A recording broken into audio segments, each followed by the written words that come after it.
마가복음 강의 29번째 시간입니다. 지난 주일은 부르심을 받은 자 이런 제목으로 말씀을 드렸습니다. 우리 예수님께서 12사람을 제자로 불러주시고 그 부르신 자들을 세상으로 보내시는 말씀을 통해서 이 시대에 부르심을 받은 주의 자녀들에게 주셨던 사명에 대해서 주신 말씀이었습니다. 부르심을 받은 자는 먼저 잃어버린 양을 찾아 가야 한다는 것. 또한 세상의 힘이나 능력을 의지하지 말고 주님의 능력만 의지하고 가야 한다는 것. 그리고 가서 복음을 전해야 할 것을 말씀을 통해서 교훈해 주셨습니다. 주셨던 말씀을 다시 한번 기억하고 내가 하나님 앞에 부르심을 받은 자임을 확신하고 주님의 명령 따라 주의 능력 의지하고 가서 복음 전해서 우리 하나님 아버지를 기쁘시게 해드리는 사랑하는 성도들이 되시기를 다시 한번 주님의 이름으로 간절히 바랍니다. 여러분, 하나님 아버지께서는 특별하신 사랑을 여러분에게 베풀어 줬습니다. 본래 우리는 우리의 첫사람 아담의 타락으로 어둠의 죄의 권세 아래 놓였던 자들이죠. 다시 말하면 어둠의 자녀였습니다. 그런데 하나님께서는 우리에게 사랑을 베푸셔서 창세전에 그리스도 예수 안에서 하나님의 자녀로 택하십니다. 그 약속을 지키기 위해서 예수님을 보내주셨고 또 성령을 보내주시고 예수께서 그리스도이심을 믿게 하심으로 어둠의 자녀였던 우리를 빛의 자녀로 삼아 주셨다는 거예요. 성경도 그 말씀을 증거하고 있죠. 에베소서 5장 8절 말씀입니다. 같이 봅니다. 너희가 전에는 어둠이더니 이제는 주 안에서 빛의 자녀들처럼 행하라. 이제는 주 안에서 빛이라. 빛의 자녀들처럼 행하라. 이것은 빛의 자녀가 됐다라는 말씀이죠. 그런데 중요한 것은 빛의 자녀가 되었으면 우리 주의 자녀들은 어디를 가든지 어둠을 밝히는 자들이 돼야 돼요. 우리 주님께서도 뭐라 그랬어요? 너희는 세상의 빛이라. 너희는 세상의 빛이라. 여러분, 초대교회, 중세교회 그리고 우리나라에 처음으로 기독교가 들어왔을 그 순간까지 기독교인들은 어디를 가든지 빛을 발하는 빛의 자녀의 사명을 잘 감당해 왔습니다. 그래서 세상 사람들의 어둠을 밝히고 그들로부터 인정받고 하나님의 교회로 많은 사람들이 돌아오고 하나님을 무서워하는, 그래서 하나님을 섬기는 자들이 되었습니다. 그런데 오늘날은 빛의 자녀들이 빛을 잃어버리고 있고 그 빛이 꺼져가고 있다는 거예요. 죄의 어둠을 지배하고 밝히는 것이 아니라 도리어 빛의 자녀들이라고 하는 곳에 가면 더 어둠이 짙어져요. 그 결과 오늘날 빛의 자녀들이 세상으로부터 무시를 당하고 멸시를 당하고 비난을 당하고 있는 현실이 되었습니다. 여러분, 우리 기독교회가 다시 일어나기 위해서는 오직 한 가지 방법. 그것은 빛의 자녀된 자들이 어디에서든지, 가정에서든지 직장에서든지 누구를 만나든지 빛의 자녀의 사명을 감당해야 된다라고 하는 사실입니다. 성경은 빛의 자녀가 빛을 발할 때 이렇게 약속하고 있죠. 마태복음 5장 14절 말씀입니다. 함께 봅니다. 너희는 세상의 빛이라. 산 위에 있는 동네가 숨겨지지 못할 것이요. 우리가 빛을 발하면 어둠이 숨겨지지 못하고 다 드러나게 돼 있죠. 그 어둠에 속한 자들이 그 결과 어떻게 됩니까? 에베소 5장 13절 함께 봅니다. 그러나 책망받는 모든 것은 빛으로 말미암아 드러나나니 드러나는 것마다 빛이니라. 어둠을 밝히게 되면 그 어둠이 물러가고 그들이 빛으로 나온다는 거예요. 참빛 대신 예수님 앞에 나오게 된다는 거죠. 여러분, 내가 빛을 발할 때 어둠에 속해 있던 내 자녀들이 빛으로 나오게 되는 거예요. 내 이웃들이 나오고 내 형제들이 빛 대신 주님 앞에 나올 것을 성경은 분명히 말씀하고 있어요. 그래서 빛의 자녀가 빛을 발하면 그 결과 열매가 있기에 하나님께 영광이 되는 거죠. 주님께서 우리에게 명하십니다. 마태복음 5장 16절 말씀 함께 봅니다. 이같이 너희 빛이 사람 앞에 비치게 하여 그들로 너희 착한 행실을 보고 하늘에 계신 너희 아버지께 영광을 돌리게 하라. 그들로 너희 착한 행실을 보고 하나님 아버지께 영광을 돌려라. 하나님을 증거하라는 거죠. 여러분, 본문으로 가보면 세례 요한이라고 하는 사람이 등장하는데 이 세례 요한은 어둠에 짙게 물든 이 세상에서 참빛으로 이 땅에 오시는 예수님의 길을 예비하기 위하여 빛을 내 길을 만들기 위하여 이 땅에 오심을 받은 자임을 성경은 말씀하죠. 마태복음 3장 3절의 말씀입니다. 함께 봅니다. 그는 선지자 이사야를 통하여 말씀하신 자라 일렀으되 광야에서 외치는 자의 소리가 되어 이르되 너희는 주의 길을 준비하라. 그가 오실 길을 곧게 하라 하였느니라. 이 어둠의 세상에서 주님께서 걸어갈 수 있는 빛의 길을 만들기 위해서 세례 요한이 이 땅에 온 거예요. 그래서 세례 요한은 광야에서 약대 털옷을 입고 석청을 먹으며 겸비한 생활로 빛을 발했습니다.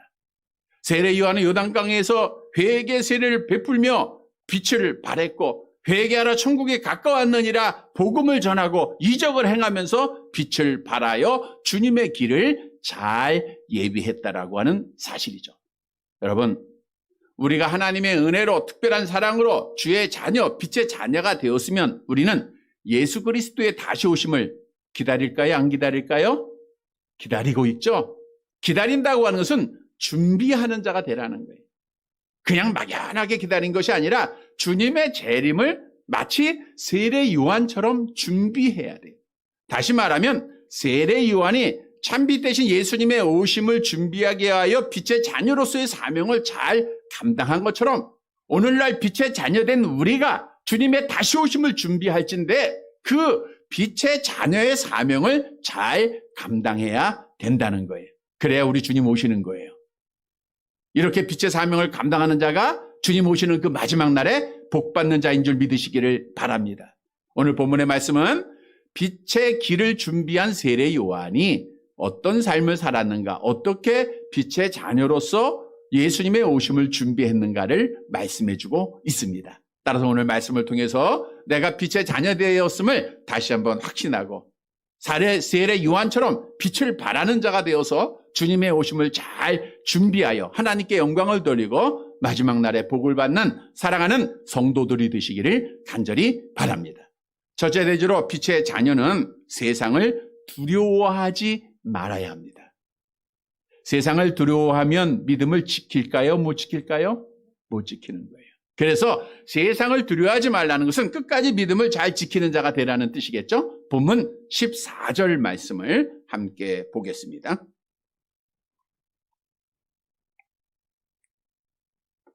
14절 함께 봅니다.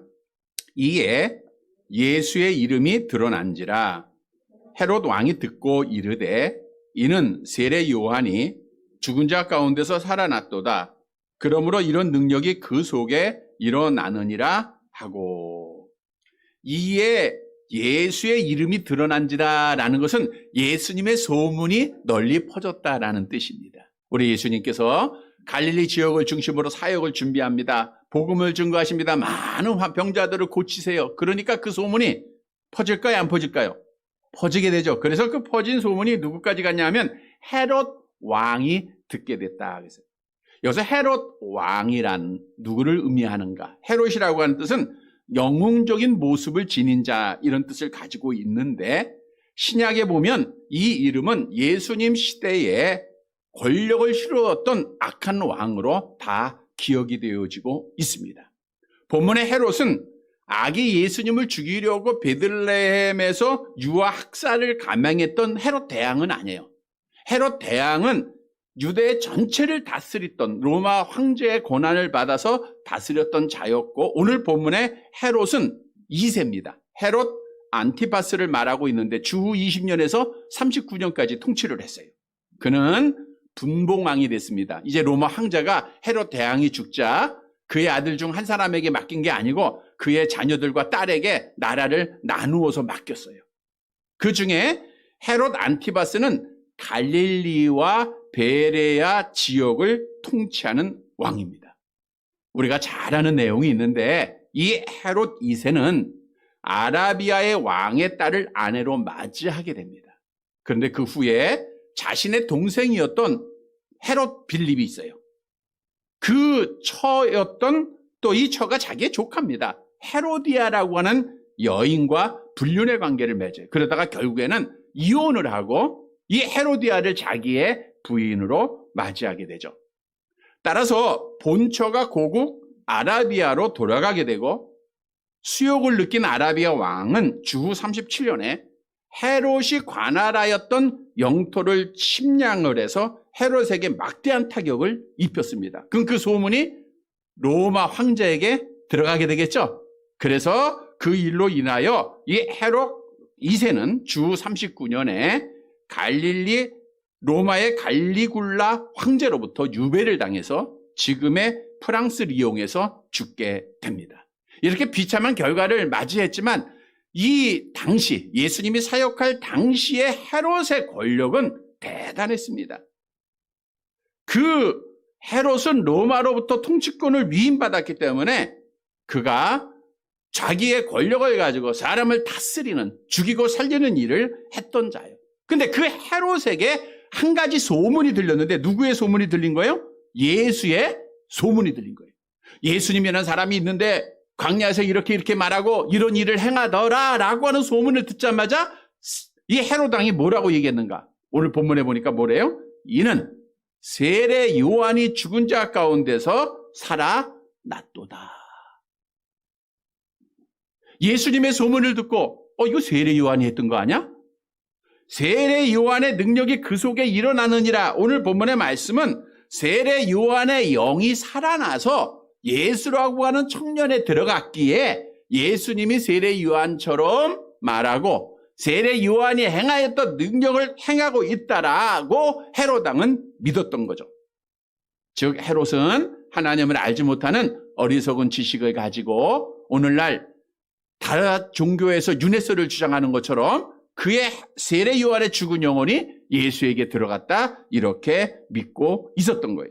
자, 그런데 여기서 중요한 사실은 헤롯 왕은 세상의 권력은 가지고 있지만 예수님의 소문을 듣고 이거 세례 요한이 죽은 자 가운데 살아난 거야 라고 말할 때의 뉘앙스는 세례 요한을 무서워하면서 두려워하면서 했다라는 거예요. 자기가 범한 죄가 있기 때문이겠죠. 여러분, 세상의 권력을 갖고 있었던 자였지만 빛의 자녀였던 세례 요한의 모습을 보고 결국에는 헤롯 왕이 세례 요한을 무서워하게 되었다는 거예요. 여러분, 다시 말하면 바꿔 얘기하면 세례 요한은 이 땅에 와서 빛 대신 예수님의 길을 준비하면서 빛의 자녀로서 이 세상을 결코 무서워하거나 두려워하지 않았다는 거예요. 그는 왕 앞에서도 가감없이 하나님께로부터 받은 바 말씀을 선포했던 자 아닙니까? 왕의 죄를 지적해줬죠. 이거는 세상을 두려워하지 않았다는 거예요. 마치 나단 선지자가 다윗 왕 앞에서 그의 죄를 지적했던 세례 요한도 세상을 무서워하지 않았던 거예요. 왜? 빛의 자녀니까. 여러분, 우리에게 주는 교훈이 있습니다. 우리가 하나님의 은혜로 빛의 자녀가 되었으면 이 세상을 살아가는 동안 세상을 두려워하지 말라는 거예요. 세상의 권력자들, 악한 영에 속한 자들, 하나님을 알지 못하는 자들의 명령이나 위험이나 모든 것들을 절대로 두려워하지 말라는 겁니다. 왜냐? 빛의 자녀가 세상을 두려워하지 않아야 빛을 발할 수 있고 그래야 어둠이 물러가고 있기 때문입니다. 그런데 우리의 모습을 보면 빛의 자녀라고 하는데 세상을 너무나도 무서워하고 있어요.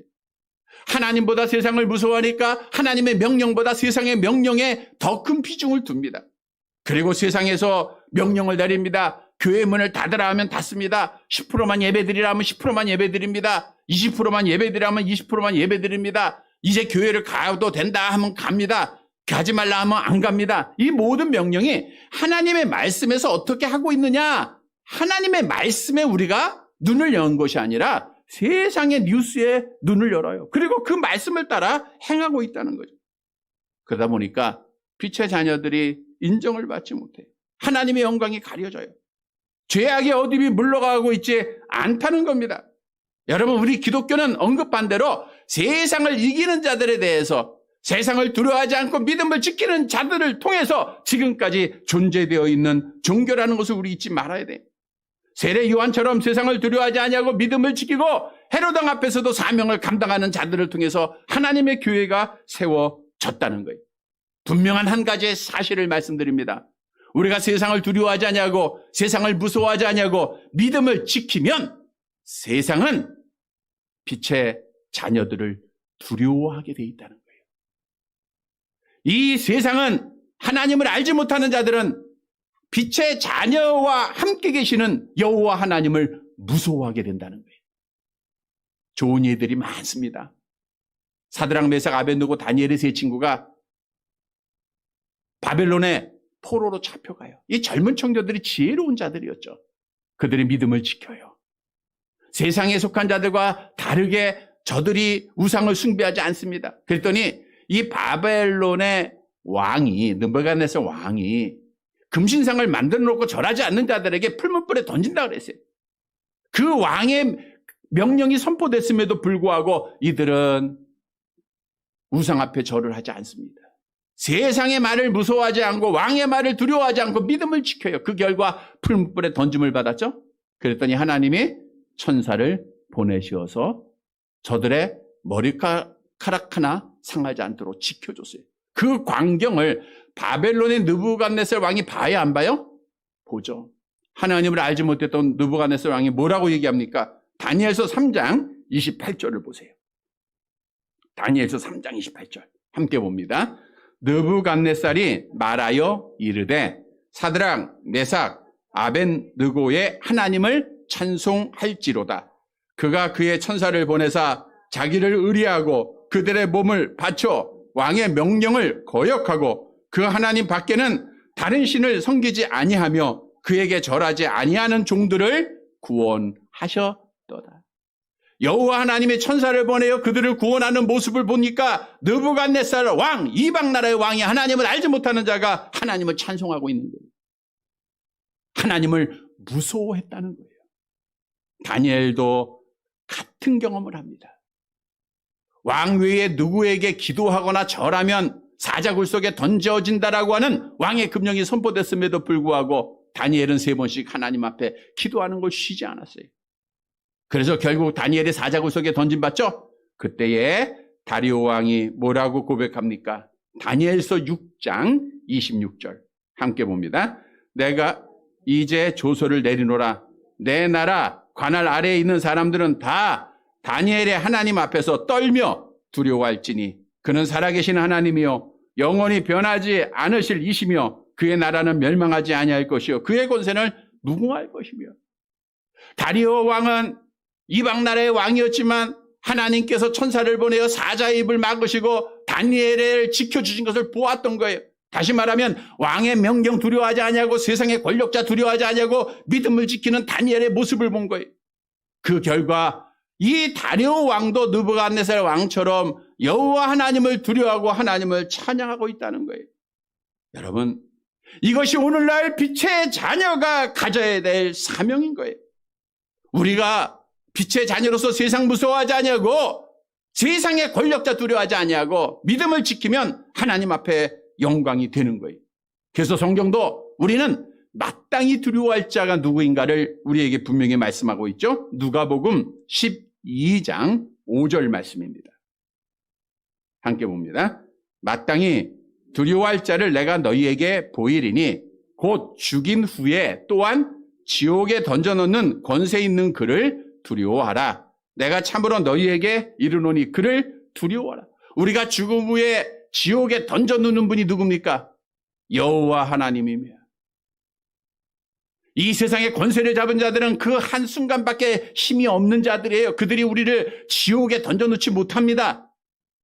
우리의 부모도 우리의 자녀들도 힘 있는 자들도 우리를 지옥에 던지지 못해요. 그러나 여호와 하나님은, 우리 주님은 마지막 날에 우리를 지옥에 던져놓을 뿐이에요. 그래서 너희는 여호와 하나님을 두려워하라고 성경은 우리에게 명하고 있는 거예요. 마태복음 10장 28절 암송해 볼까요? 몸은 죽여도 영혼은 능히 죽이지 못하는 자들을 두려워하지 말고 오직 몸과 영혼을 능히 지옥에 멸하는 자를 두려워하라. 몸은 죽일 수 있지만 영혼을 죽이지 못하는 자를 두려워하지 말아야 돼. 그러나 우리의 영혼을 죽이는 여호와 하나님을 우리가 알진대, 그의 자녀여 빛의 자녀일진데 그를 두려워해야 돼. 교회를 파괴하려고 하는 악한 세력 두려워할 필요 없어요. 하나님의 말씀을 떠나는 여러 가지의 많은 명령들 우리는 두려워할 거 없습니다. 하나님의 말씀 따라 하나님 앞에 예배드리면 되는 거예요. 분명한 진리는 내가 여호와를 두려워할 때 저들이 하나님을 두려워하게 돼 있어요. 예를 들어 보면 내가 자녀들이 여러 가지 많은 말들, 하나님을 알지 못하는 자들이, 또 하나님을 안다고 하지만 잘못 안 하는 자들이 우리 부모들을 힘들게 할 때가 있어요. 두려워하지 말고 내가 하나님을 두려워해요. 하나님을 무서워하는 모습을 보이면 그 자녀들이 우리 엄마 배우에 누군가 있네. 하나님을 깨닫게 돼요. 그리고 그들이 하나님을 두려워하게 되고 결국에는 빛 대신 주님 앞에 나올 것을 오늘 본문은 우리에게 약속하고 있는 거예요. 그러면 하나님께 영광이 돌려지는 거예요. 성도 여러분, 지금까지 우리는 세상 두려워하지 아니하고 하나님 두려워하면서 믿음 지킨 줄 믿습니다. 그러나 세상의 명령, 주위의 많은 위험들은, 미혹들은 점점 커져가고 있어요. 우리는 오늘 말씀을 통해서 세례 요한처럼 빛의 자녀입니다. 주님의 오심을 준비하는 자들입니다. 세상의 명령이나 권력자들, 세상에 속한 자 누구도 두려워하지 아니하고 하나님의 말씀 따라 믿음을 지키고 예배에 성공해서 이 어둠의 세상을 밝히고 그들에게 하나님의 살아계심을 증거하여 하나님께 영광을 돌리는 사랑하는 성도들이 되시기를 간절히 바랍니다. 두 번째로 빛의 자녀는 이 시대의 선지자가 되어야 돼요. 누가 되어야 된다고요? 선지자. 오늘 본문 15절의 말씀을 함께 봅니다. 같이 봅니다. 어떤 이는 그가 엘리야라 하고 또 어떤 이는 그가 선지자니 옛 선지자 중에 하나와 같다 하되. 이제 예수의 소문이 갈릴리 지역에 널리 퍼지는 가운데 앞절에 보니까 헤롯 왕은 누가 살아났다? 세례 요한이 살아났다 그렇게 믿었죠? 그런데 오늘 본문 15절에 보니까 어떤 이들은 그가 엘리야야 이렇게 말하는 자들이 있었고 또 어떤 사람들은 선지자 중에 하나야 그렇게 말했다고 하는 사실이죠. 여기서 엘리야라고 하는 뜻은 나의 하나님은 여호와시다라고 하는 뜻으로 아방 시대의 많은 기적과 말씀을 선포하다가 하늘로 죽음을 보지 않고 올라간 선지자를 말하고 있죠. 열왕기하 2장 11절 말씀 볼까요? 여기서 두 사람은 엘리야와 엘리사를 말하고 있습니다. 함께 봅니다. 두 사람이 길을 가며 말하더니 불수레와 불말들이 두 사람을 갈라놓고 엘리야가 회오리 바람으로 하늘로 올라가더라. 그런데 말라기 선지자는 메시아가 이 땅에 오기 전에 엘리야가 이 땅에 올 것을 예언을 했습니다. 말라기 4장 5절의 말씀을 보세요. 말라기 4장 5절 함께 봅니다. 보라, 여호와의 크고 두려운 날이 이르기 전에 내가 선지자 엘리야를 너희에게 보내리니. 그러니까 엘리야라고 하는 선지자, 엘리야와 같은 선지자가 이 땅에 와서 예수님의 길을, 메시아의 길을 준비할 것을 예언을 했다는 거죠. 자, 그런데 이들은 이 예언된 약속된 엘리야가 세례 요한인 것을 몰랐어요. 그래서 그들은 결국 세례 요한을 죽이고 말았지만 주님께서는 세례 요한이 구약에 약속된 엘리야라고 하는 사실을 아셨어요? 몰라셨어요? 아셨죠? 그래서 제자들에게 이렇게 말씀했습니다. 마태복음 11장 14절. 세례 요한을 가리켜 하신 주님의 말씀이에요. 함께 봅니다. 만일 너희가 즐겨 받을진대 오리라 한 엘리야가 곧 이 사람이라. 이 사람은 누구예요? 세례 요한이라는. 세례 요한이 바로 엘리야다. 선지자로서의 사명을 감당한 자다라고 주님이 말씀하셨어요. 다시 말하면 세례 요한은 빛의 자녀로 주님의 오심을 준비하면서 이 땅에서 어떤 직분을 감당한 거예요? 선지자의 직분을 감당했다는 거예요. 여러분, 우리에게 주는 교훈입니다. 우리가 주님의 재림을 준비하는 빛의 자녀들, 주님 오실 때까지 우리가 감당해야 할, 내가 죽을 때까지 감당해야 할 사명이 하나 있는데 그것은 뭐예요? 어떤 사명이에요? 선지자의 사명이라는 거예요. 우리가 잘 아는 대로 내가 예수를 그리스도로 믿음으로 잃어버렸던 하나님의 형상이 회복될 때 세 가지의 직분이 회복된다 그랬죠? 뭐예요? 선지자, 제사장, 왕의 직분이 회복되는 거예요. 하나님께서는 우리의 첫사람을 선지자, 제사장, 왕으로 삼으셨는데 타락함으로 이 세 가지 직분을 잃어버렸잖아요. 근데 예수를 그리스도로 믿을 때 그리스도는 기름 부음 받은 자로 선지자, 제사장, 왕의 직분을 회복시키시는 거예요. 그래서 성경도 우리에게 이렇게 증거하죠. 베드로전서 2장 9절입니다. 베드로전서 2장 9절 함께 봅니다. 그러나 너희는 택하신 족속이요 왕 같은 제사장들이요 거룩한 나라요 그의 소유가 된 백성이니 이는 너희를 어두운 데서 불러내어 그의 기이한 빛에 들어가게 하신 이의 아름다운 덕을 선포하게 하려 하심이라. 너희는 택함 받은 자들은 왕이요 제사장이라고 말씀하고 있죠. 그럼 베드로전서 2장 9절에서 선지자는 누구를 의미하고 있는가? 아름다운 덕을 선포하게 하려 함이라. 아름다운 덕은 복음을 말하는데 복음을 선포하고 널리 선언한다는 뜻인데 복음을 전하는 자는 누구예요? 무슨 사명을 감당하는 자예요? 선지자의 사명이죠. 그래서 우리는 이 땅에서 예수를 그리스도로 믿고 빛의 자녀가 된 자들은 반드시 선지자가 되어야 된다는 거예요. 여러분, 내가 언제 선지자가 된지 아세요? 성경은 하나님께서 이렇게 말씀합니다. 에레미야서 1장 5절 같이 봅니다. 내가 너를 모태에 짓기 전에 너를 알았고 내가 배에서 나오기 전에 너를 성별하였고 너를 여러 나라의 선지자로 세웠노라. 언제 세우셨어요? 창세 전에요. 창세 전에 이미 하나님은 여러분을 아시고 여러분을 이 시대에 지금 2021년도에 한국 땅에 또 우리 이 지역에 선지자로 세운 줄 믿으시기를 바랍니다. 이게 성경의 증거예요. 그래서 우리는 선지자의 사명을 감당해야 돼요. 여러분, 왜 빛의 자녀가 이 선지자의 사명을 감당해야 예수님의 재림을 준비하게 되는가? 분명한 이유가 있습니다. 우리 예수님이 마태복음 24장을 통해서 종말의 여러 징조를 말씀했죠? 그러면 예수님이 오신다 그 뜻인데 그 중에 하나가 뭔가 하면 마태복음 24장 14절 말씀이에요. 함께 봅니다. 이 천국 복음이 모든 민족에게 증언되기 위하여 온 세상에 전파되리니 그제야 끝이 오리라. 여러분들 예수님의 재림을 기다려요, 안 기다려요?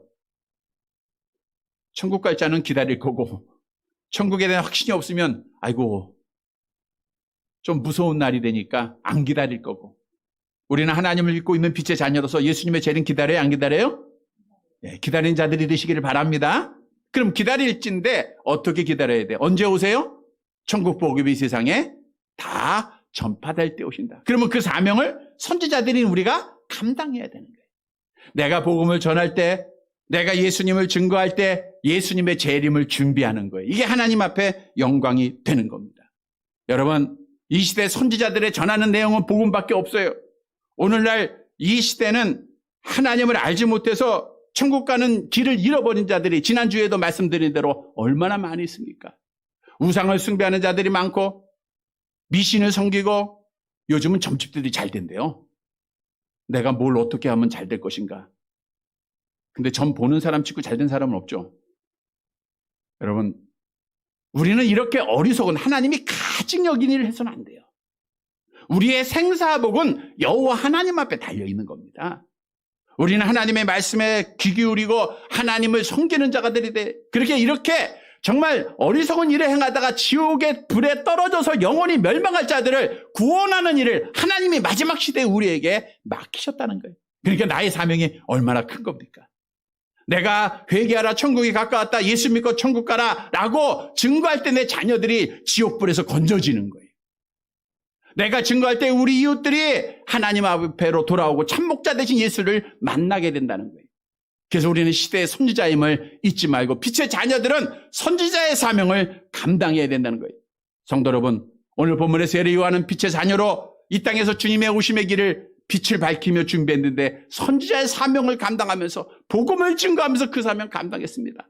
우리도 빛의 자녀로서 복음을 증거하는 누구를 만났는지 예수 믿으세요. 천국 가세요. 라고 말하는 선지자의 사명을 잘 감당해서 하나님 앞에 영광을 돌리고 주님의 오심을 준비하는 사랑하는 성도들이 되시기를 간절히 바랍니다.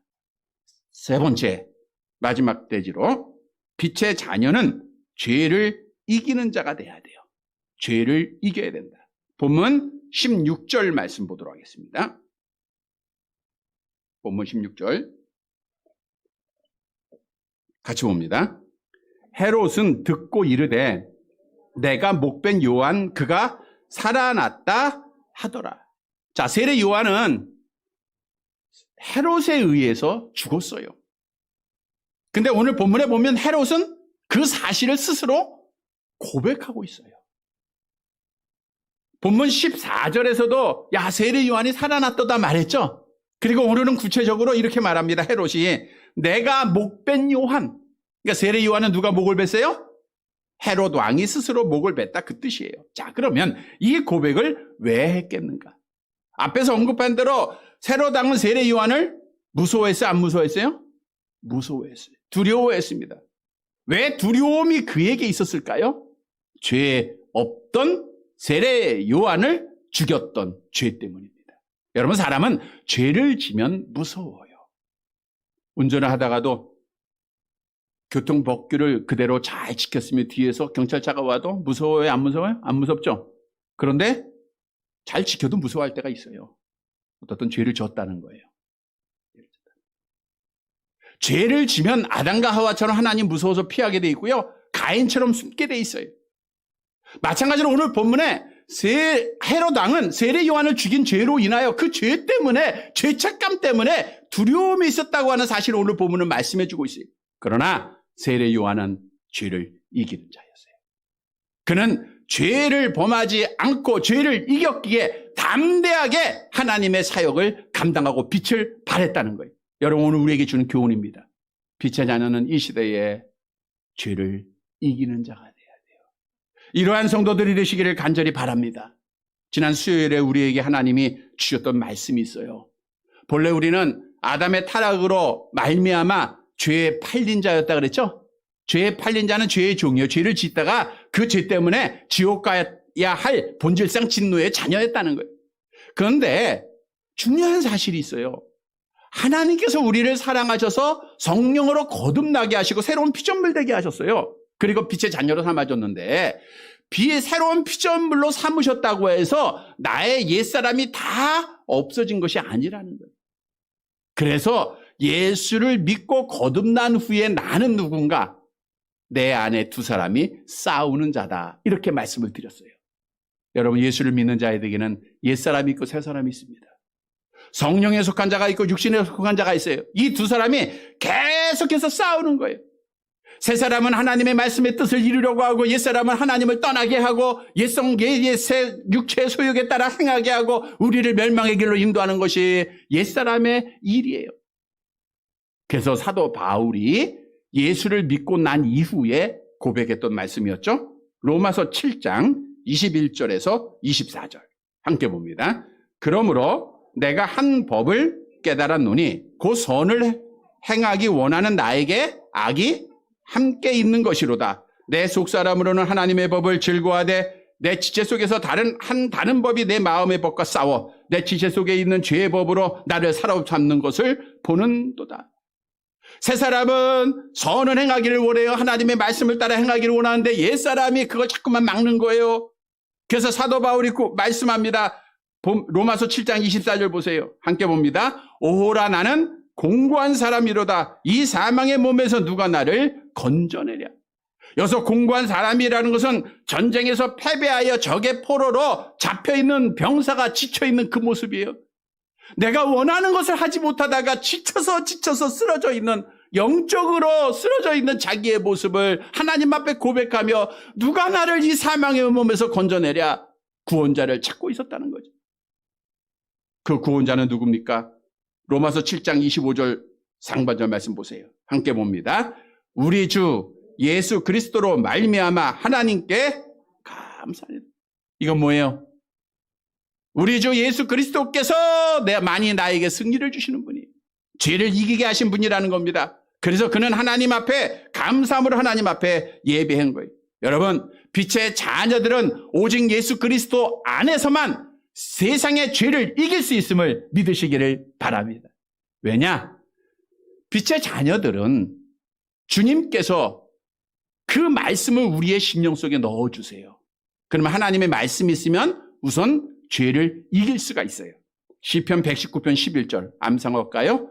내가 주께 범죄치 아니하려 하여 주의 말씀을 내 마음에 있으면 범죄하지 않게 되는 거예요. 아마 그런 경험들을 많이 할 겁니다. 하나님의 말씀이 마음속에 있으면 악을 행하려고도 행하지 않고 선을 따라 행할 때가 참 많은 거예요. 뿐만 아니라 말씀드린 대로 우리는 인간의 연약함에서 죄를 범해요. 그럼 죄책감에 사로잡히죠? 절망에 빠지게 하고 그 죄책감 속에 우리를 하나님을 부인하게 하고 하나님을 떠나게 하는 것은 악한 영이에요. 그러나 예수 그리스도 앞에 나오면 우리의 육신의 연약함으로 범한 죄가 어떻게 되죠? 요한 1서 1장 7절 암송해 봅니다. 그가 빛 가운데 계신 것 같이 우리도 빛 가운데 행하면 우리가 서로 사귐이 있고 그 아들 예수의 피가 우리를 모든 죄에서 깨끗하게 하실 거죠. 그 아들 예수의 피가 우리를 모든 죄에서 깨끗하게 하시는 거예요. 그러니까 우리는 죄의 문제는 오직 예수 그리스도만이 해결하는 거예요. 예수님의 말씀이 있으면 죄를 이깁니다. 예수의 피가 나한테 있으면 죄를 이기게 되는 거예요. 그래서 하나님 앞에 영광이 되는 거예요. 성도 여러분, 우리가 죄를 지면 하나님이 무섭습니다. 피하게 됩니다. 떠나게 됩니다. 그러나 죄를 이기는 삶, 빛의 자녀의 삶을 살면 우리는 하나님 앞에 설 수 있는 자가 되는 거예요. 예수 그리스도 안에서 빛을 발하고 죄를 이겨서 하나님께 영광을 돌리는 사랑하는 성도들이 되시기를 간절히 바랍니다. 말씀을 정리해 드리도록 하겠습니다. 여러분, 하나님께서는 죄의 어둠 속에 빠져있던 우리를 특별히 사랑하시사 빛의 자녀로 삼으셨어요. 너희가 전에는 어둠이었는데 이제는 빛의 자녀라, 빛의 자녀들처럼 행하라 그랬죠. 그래서 빛의 자녀들처럼 행해야 돼. 근데 빛이 꺼져가면 안 됩니다. 오늘날 우리는 너무 꺼져 있어요. 1517년에 일어났던 종교개혁의 슬로건은 성경으로 돌아가자입니다. 그게 개혁운동이에요. 오늘날 이 시대가 살 수 있는 유일한 길은 빛의 자녀된 우리밖에 없어요. 우리가 성경으로 돌아가야 돼요. 하나님의 말씀을 따라 행해야 됩니다.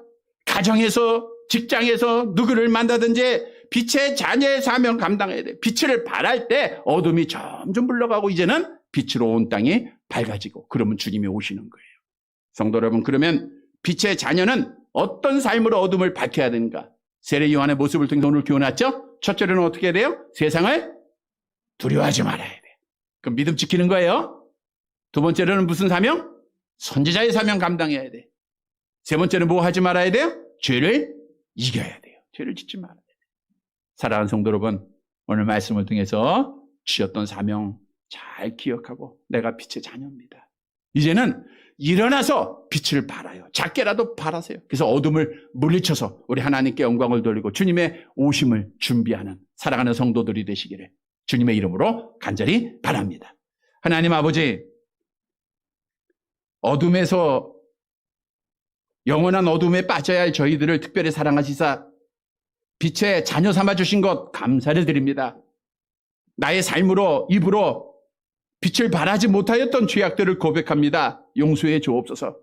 오늘 주신 말씀 따라 세례 요한처럼 빛을 발하는 자가 되어서 하나님께 영광을 돌리고 믿음 지키고 주님의 오심을 준비하는 사랑하는 성도들 되게 하옵소서. 예수님의 이름으로 기도드리옵나이다. 아멘.